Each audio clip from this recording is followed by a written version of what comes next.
आने वाले quad summit में इवेंट के समय को लेकर चर्चा सामने आई है। अमेरिका, ऑस्ट्रेलिया और भारत के एनवॉयज नवंबर में होने वाले अमेरिकी राष्ट्रपति इलेक्शन सहित 2024 में होने वाले कई चुनावों से चिह्नित ग्लोबल सिनेरियो पर विचार करते हुए इस मामले पर बातचीत की। अमेरिकी रिप्रेजेंटेटिव ने इस बात पर जोर दिया कि इलेक्शन प्रोसेस से जुड़ी प्रिपरेशन और इंटरनेशनल कवरेज के कारण क्वाड समिट अमेरिकी इलेक्शन के बाद होगा। यह फैसला समिट को इलेक्शन के बाद कराना इसके इम्पोर्टेंस को बताता है।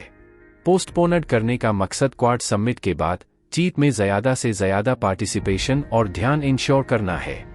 तो इसी से रिलेटेड आज की वीडियो में हम क्वाड को डिटेल में समझेंगे।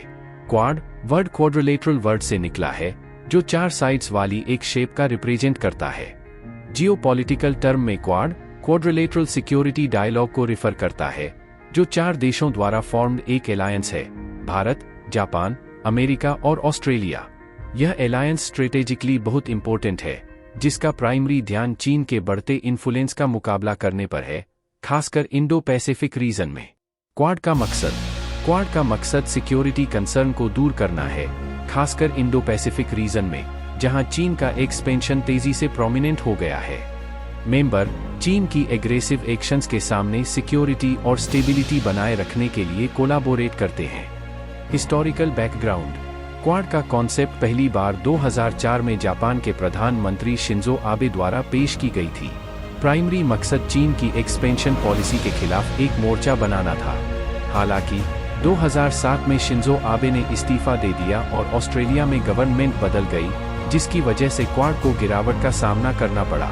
क्वाड 2.0 और रिवाइवल: 2017 में क्वाड में रिवाइवल हुआ जब जापान ने ऑफिशियली अलायंस की रीएस्टैब्लिशमेंट का प्रस्ताव रखा। 2020 में मालाबार नौसेना प्रैक्टिस में ऑस्ट्रेलिया के पार्टिसिपेशन ने एक सिग्निफिकेंट डेवलपमेंट को मार्क किया।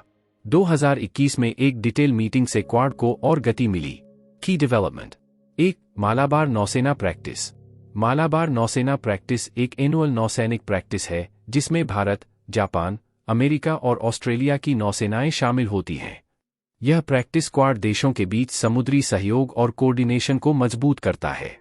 2. स्ट्रेटेजिक इंपॉर्टेंस: क्वाड ने एशिया पैसिफिक रीजन में मिनी नाटो के समान रोल निभाई है, जिसका मकसद चीन के प्रभाव का मुकाबला करना और श्रीलंका, मालदीव, म्यांमार और बांग्लादेश जैसे छोटे देशों की सुरक्षा इंश्योर करना है।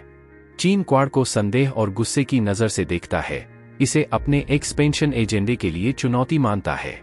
क्वाड रीजन जियोपॉलिटिक्स में एक इम्पोर्टेंट प्लेयर बन गया है, जो आम सुरक्षा चुनौतियों के खिलाफ एकजुट मोर्चे का संकेत देता है।